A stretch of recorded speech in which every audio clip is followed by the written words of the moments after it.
ചില ജീവിതങ്ങൾ അങ്ങനെയാണ്. അവയെ കരിച്ചുകളയാൻ നോക്കിയ തീജ്വാലകളെപ്പോലും അവർ പിന്നീട് വെളിച്ചമാക്കി മാറ്റും. അത്തരമൊരു അതിജീവനത്തിന്റെ അടിയുറച്ച പോരാട്ടത്തിന്റെ പ്രതീകമാണ് റാഞ്ചിയിൽ നിന്നുള്ള റെഷം ഫത്മ.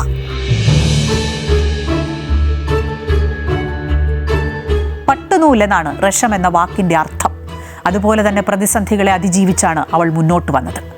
29 വയസ്സിനിടയിൽ റെഷം അനുഭവിച്ച വേദനകൾ, തിരിച്ചറിഞ്ഞ യാഥാർത്ഥ്യങ്ങൾ എന്നിവ ഒരു സാധാരണ സ്ത്രീക്ക് ചിന്തിക്കാൻ പോലും കഴിയുന്നതിനും എത്രയോ മുകളിലാണ്.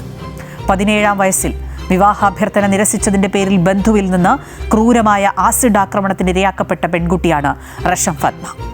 മുഖവും ശരീരവും പൂർണ്ണമായും തകർന്ന ആ ദിവസത്തിന് ശേഷം അവളെ കാത്തിരുന്നത് വർഷങ്ങളോളം നീണ്ട ശസ്ത്രക്രിയകളും സമൂഹത്തിന്റെ മുൻവിധികളുമായിരുന്നു.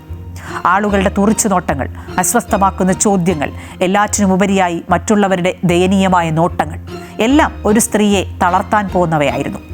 പക്ഷേ തോൽക്കാൻ അവൾ തയ്യാറായിരുന്നില്ല. വേദനയെ പരാജയപ്പെടുത്തി പുസ്തകങ്ങളെ തൻ്റെ ആയുധമാക്കി. ആസിഡ് ആക്രമണത്തെ അതിജീവിച്ച റെഷം 2015 ധീരതയ്ക്കുള്ള ഭാരത് അവാർഡ് നേടി. ജാമിയ മിലിയ ഇസ്ലാമിയയിൽ നിന്ന് ഫിസിക്സിൽ ബിരുദവും JNUവിൽ നിന്ന് പൊളിറ്റിക്സ് ആൻഡ് ഇന്റർനാഷണൽ റിലേഷൻസിൽ ബിരുദാനന്തര ബിരുദവും നേടിയ റെഷം ഇന്ന് UK സർക്കാരിന്റെ പ്രശസ്തമായ ചീവിംഗ് സ്കോളർഷിപ്പ് നേടുന്ന ഇന്ത്യയിലെ ആദ്യ ആസിഡ് ആക്രമണ അതിജീവിതയായി മാറിയിരിക്കുകയാണ്. ലണ്ടൻ സ്കൂൾ ഓഫ് ഇക്കണോമിക്സിൽ ജെൻഡർ ആൻഡ് ഡെവലപ്മെന്റിൽ മാസ്റ്റർ ബിരുദം നേടാനൊരുങ്ങുമ്പോൾ അത് കേവലം ഒരു പെൺകുട്ടിയുടെ മുന്നേറ്റം മാത്രമല്ല, മറിച്ച് സമൂഹത്തിന്റെ ജീർണതകൾക്കുമേൽ വിദ്യാഭ്യാസവും ഇച്ഛാശക്തിയും കൊണ്ട് നേടിയ അവിസ്മരണീയമായ വിജയം കൂടിയാണ്.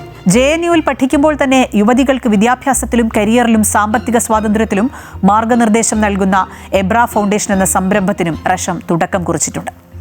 ലണ്ടൻ സ്കൂൾ ഓഫ് ഇക്കണോമിക്സിലെ പഠനം തന്റെ യാത്രയുടെ അവസാനമല്ല, വലിയൊരു ദൗത്യത്തിന്റെ തുടക്കം മാത്രമാണെന്ന് റെഷം വ്യക്തമാക്കി.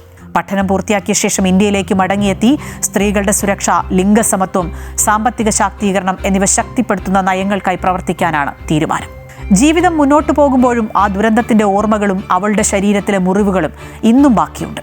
തന്റെ ജീവിതം തകർക്കാൻ ശ്രമിച്ചവർക്ക് മുന്നിൽ പതറാതെ സ്വന്തം വിജയത്തിലൂടെ മറുപടി നൽകിയ റെഷം ഫാത്തിമ തളർന്നു പോകുന്ന ഓരോ മനുഷ്യനും ഒരു പാഠപുസ്തകമാണ്.